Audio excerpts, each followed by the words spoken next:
Olá, meu amigo, olá, minha amiga, bem-vindos ao Direito Distorcido. Eu sou Michel Cesarino, é um grande prazer contar com a sua audiência neste Direito Distorcido de hoje.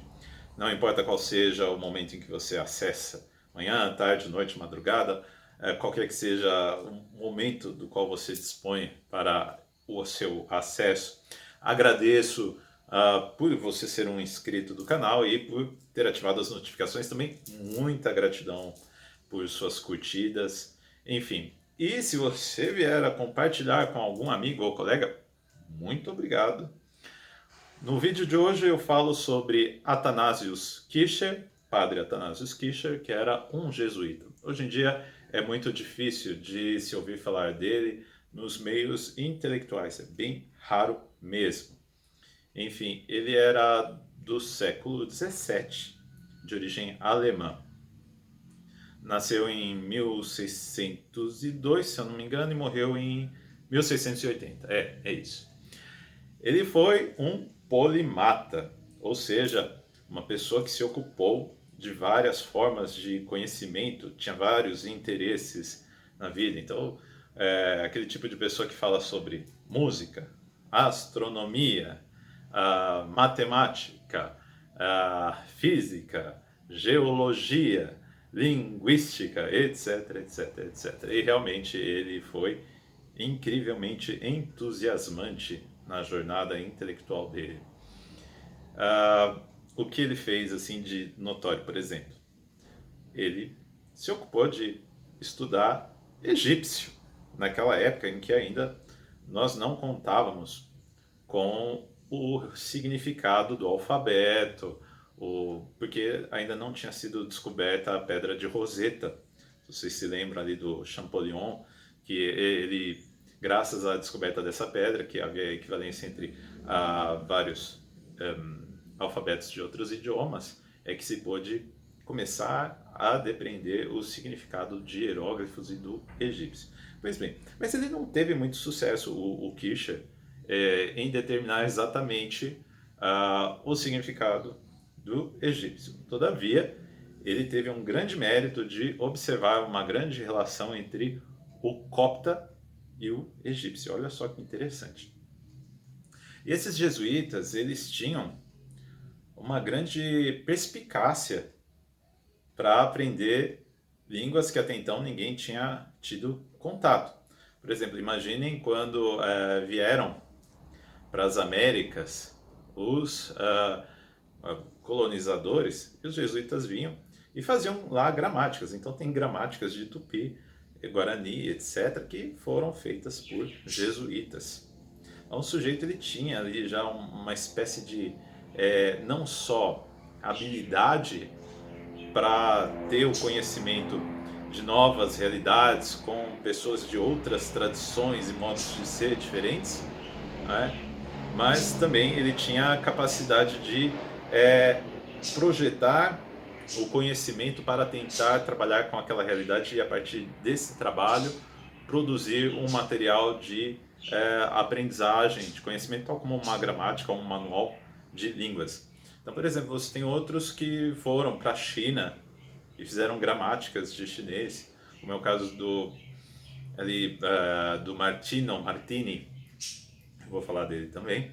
Enfim, que ele aprendeu muito bem chinês, se tornou um dos primeiros sinólogos aí da história do Ocidente. Enfim, e é muito interessante. O que mais o Kircher fez? É, ele fez uma enciclopédia de música chamada Mursugia Universalis. Alguns podem falar Mursugia. No caso, o latim que eu acabei aprendendo ali na época que eu fiz minha graduação em filosofia é o latim reconstituído. Então muda um pouquinho em relação ao latim eclesiástico. Então você acaba falando Mursugia nessa forma de latim ao invés de Mussurgia. É um manual de vários instrumentos, músicas, cantos e outras coisas em que você tem desenhos absolutamente lindos, fabulosos e a tentativa de descrever em notas musicais o canto de pássaros e outros sons de outros animais. Lindo, é maravilhoso esse, vamos dizer assim, compêndio de música e som e acústica, etc. O Kischer também ele tinha um interesse muito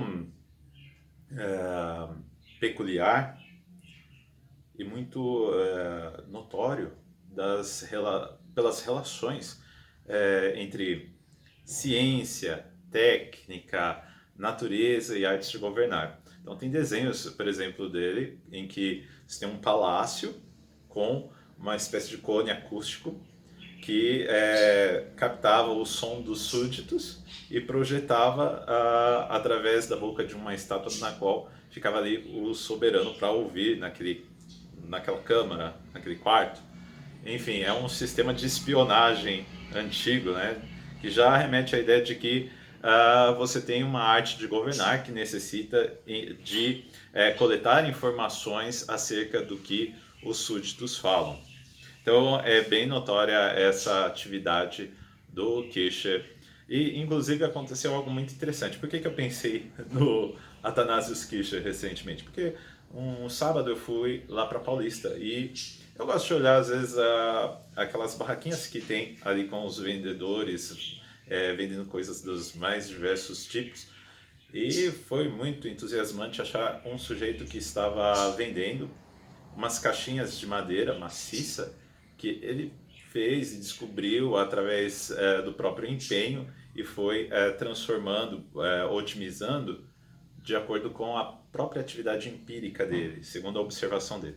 Então, o que são essas caixinhas? Elas lembram o sistema do cone acústico do Kircher, por isso que eu me lembrei. E você insere o celular nessa caixinha e, sem nenhum outro recurso, o som do celular é ampliado por conta dessa caixinha de madeira e da maneira como ela é disposta. Então, me lembrei na hora, até falei para ele do Athanasius Kircher, para que ele, de repente, procurasse alguma coisa, porque poderia até fazer algo bem artístico, bem exótico a partir disso. Se um dia ele vier acessar este vídeo, é só dar um oi aí, que será muito legal saber que você viu e retomou essa temática do Athanasius Kircher. Outro aspecto interessante em termos de invenção do Kircher foi a lanterna mágica. Ele foi o inventor da lanterna mágica, portanto, a lanterna mágica ela é a avó do cinema. Porque o que seria a lanterna mágica? Seria uma espécie de objeto em que você colocava uma vela dentro, tinha uma lente, e entre a lente e a vela você inseria uma película com desenho, e aí a imagem era projetada numa parede ou numa tela, o que quer que fosse. Então foi muito usado em vários países até o advento do cinematógrafo, que depois foi transformado em cinema a partir do Méliès. Muito interessante como você tem essas descobertas a partir da imaginação de pessoas que começam a vasculhar hipóteses e alimentar teorias e falam: olha, o que eu posso fazer com este objeto? E se eu fizer tal alteração aqui ali? Olha, posso produzir tal coisa. Então, é uma atividade que envolve muito a imaginação, essa da ciência, da técnica, da arte, de como você cria algo. Então, o Athanasius Kircher foi um homem esplêndido. Já o Martino Martini, ele foi discípulo do Athanasius Kircher. Como é que eu fui pensar no Martino Martini? Um belo dia, numa visita ao MASP, até vi um quadro do Martini Martini, aliás, não foi produzido por ele, mas trazia o retrato do Martini Martini. E eu achei curioso, até fiz uma brincadeira de tirar uma foto do lado, porque ele tem uma barba bem comprida como a minha. E sabe aquele momento meio, vou me divertir, deixar minha criança interior sair um pouco. Então, até tinha uma criança do lado junto com o pai e falou: olha pai, que parecido. Então, até dei risada na hora. É isso que faz às vezes os passeios serem deliciosos, essas coisas do inusitado, dos encontros aí que acontecem aleatoriamente. Enfim, e pus-me a pesquisar sobre o Martino Martini. Então, descobri que ele foi discípulo do Quiche, também jesuíta, um dos primeiros sinólogos, foi para a China. Ele tinha um interesse muito grande por geografia, e então ele fez descrições ah, da China, dos lugares por onde ele esteve, fez desenhos e outras coisas. E ele estava ali num momento que tinha muita atividade política de grupos ascendendo no poder, grupos saindo do poder.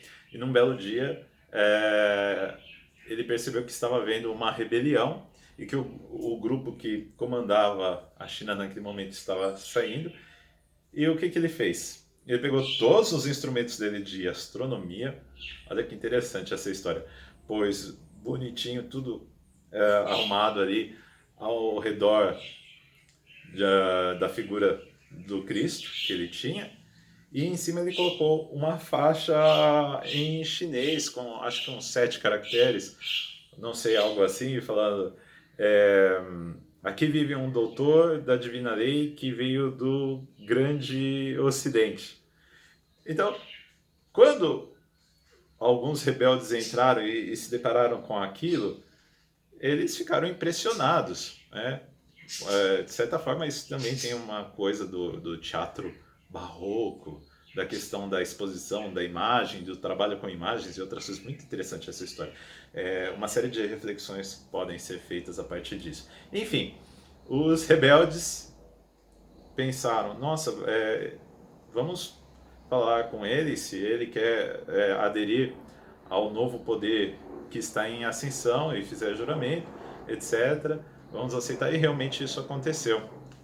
Ele estava acho que era província de Zhejiang, em Hangzhou, tá? Então ele ficou muito famoso, era muito querido ali naquela região. E o nascimento dele era em 1614 e morreu em 1661, um pouco antes do Qixi, que foi o mestre dele. Ele ficou conhecido na China, acho, como Wei Guangguo, isso, se eu não me engano. Não sei chinês, é uma pronúncia aproximada que eu estou pensando aqui no caso. E muito interessante a vida dele também, porque foi sinólogo, foi geógrafo, teve essa perspicácia, um jesuíta que ele tinha aquele amor pela ciência, assim como o Queixa. Então, tem muitos desses religiosos, desses jesuítas, nesses séculos aí, no século XVI, XVII, que eles tinham um baita de um conhecimento de humanidades, de arte, de técnica. Então, eles poderiam ficar dentro da academia, mas eles iam para o Novo Mundo ou para outras regiões, como China, ou para as Filipinas ou outros lugares, e tentavam fazer uma nova construção de realidade, teoria, técnica, a partir desse encontro com essas novas realidades, que eram novas justamente em face do pensamento europeu tradicional. Então isso pode ensinar muita coisa em termos de humanidade. Enfim, tento deixar este vídeo aqui como uma espécie de caminho para vocês, de repente, se interessarem e pesquisar sobre esses sujeitos de grande força intelectual e vontade de conhecer o novo, de trabalhar com o novo de forma prudencial, moldar novas realidades. É muito interessante isso. Eu, pelo menos, eu sinto muita atração por essa temática em que você chega com uma certa teoria, observa o que acontece no mundo e você tem esse encontro entre teoria e prática, usa a imaginação, tenta produzir novas coisas e faz essa espécie de nova produção, né, prudencial de realidade, pensamento, imaginação, emoção, arte, técnica. Fabuloso, gente. Fabuloso, fabuloso. Deixo aqui mais algumas imagens para vocês relativas a esses grandes homens.